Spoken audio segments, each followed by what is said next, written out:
Welcome to Samba Samba. Enjoy the video.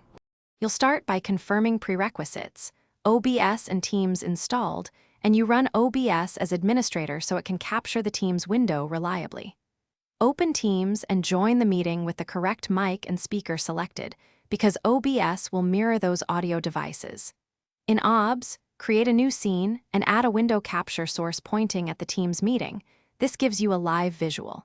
Once done, add an audio output capture for system sound so participant audio records cleanly. Now you configure sources and audio routing so your recording is usable. Add a window capture for Teams, an audio output capture for system sound, and a mic/aux input for your voice. Adjust each source's audio levels in the mixer.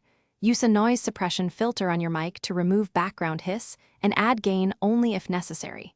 Set OBS sample rate to 48 kHz to match Teams and enable monitoring briefly to confirm no echo. Make sure scene order keeps the meeting video visible. Finally, start recording and watch resource usage so CPU and disk don't bottleneck the session. Use OBS hotkeys to start and stop recording without disrupting the meeting, and verify the saved file in your configured recording path right after stopping. If you encounter missing audio or a blank video, make sure OBS has permission to capture your screen, run as admin, and try switching between window capture and display capture. Sometimes one method works better. Also check Teams privacy settings for. Thanks for watching. Consider subscribing if we helped you.